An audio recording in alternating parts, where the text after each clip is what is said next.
আবু সাইদের উত্তরসূরিরা আছে না ঘুমিয়ে গেছে? এই নতুন বাংলাদেশ, এই নতুন বাংলাদেশকে জালেম মুক্ত, ফ্যাসিবাদ মুক্ত করার জন্য এই উত্তরবঙ্গের সন্তান আবু সাইদ সবার আগে রক্ত দিয়েছে। আবু সাইদ রক্ত দেওয়ার মাধ্যমে বাংলাদেশের মানুষকে এটা জানান দিয়েছে, উত্তরবঙ্গের প্রত্যেকটা যুবক এবং তরুণীরা তারা জালিমের বিরুদ্ধে, মজলুমের পক্ষে। জুলাই আগস্টের বিপ্লবে সেখানেও আমরা দেখেছি আমাদের মায়েরা তাদের সন্তানদেরকে হাত ধরে জালিমের বিরুদ্ধে রাস্তায় নামিয়ে দিয়েছেন। আমি মনে করি বাংলাদেশে আগামী দিনে ইসলামী বিপ্লবে আমাদের মা বোনরা সবচেয়ে বেশি অবদান রাখবেন ইনশাআল্লাহ। আল্লাহ আমার ঠাকুরগাঁওয়ের মা বোনদেরকে আম্মাজান খাদিজা রাদিয়াল্লাহু আনহার মতো কবুল করেন। যারা ইসলামকে নিশ্চিহ্ন করতে চাইবে তারা নিশ্চিহ্ন হয়ে যাবে। এই বাংলাদেশে আপনারা দেখেছেন আলেম উলামাদেরকে নির্যাতনের মাধ্যমে, ইসলামী আন্দোলনের নেতা কর্মীদেরকে নির্যাতন, নিপীড়ন, ফাঁসির মাধ্যমে যারা চেয়েছিল এই দেশ থেকে ইসলাম আর ইসলামী আন্দোলনকে নিশ্চিহ্ন করবে, আপনারা দেখেছেন তারা নিজেরাই নিশ্চিহ্ন হয়ে শুধু ক্ষমতা ছাড়া নয়, দেশ ছাড়া হয়ে মামু বাড়িতে তারা পালিয়ে চলে গিয়েছে। ইসলামকে নিশ্চিহ্ন করতে চাইবে যারা, নিশ্চিহ্ন হয়ে যাবে তারা ইনশাআল্লাহ। আমরা ছিলাম, আমরা আসি, আমরা থাকবো।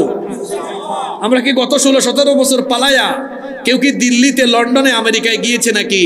আপনারা কি এমন করছেন গো যে 5 তারিখের পরে আমরা 15 বছর দেশে থাকলাম জুলুম নির্যাতন সহ্য করে, হ্যাঁ? আপনারা 15 ঘন্টাও থাকতে পারলেন না, তাহলে বুঝাই গিয়েছে আপনারা দেশ জাতির কল্যাণে কাজ করেন নাই, বরং এমন এমন কাজ করেছেন যার কারণে দেশ আর জাতির শত্রু হয়ে আপনারা দেশ থেকে বিতাড়িত হয়েছেন। আমার কথা কি কষ্ট পেয়েছেন নাকি? কথা কি বেশি করা হয়ে যায় নাকি? সত্য কথা একটু শুনতে তিতা তিতাই লাগে, এটাই সত্য কথা। আমরা কি কেউ পালিয়ে গিয়েছিলাম? আমরা ছিলাম, আমরা আছি, আমরা থাকবো ইনশাআল্লাহ। আমরা তো ভাড়াটিয়া নই, আমরা এই দেশের মানুষ। আমরা পালিয়ে যাব কেন?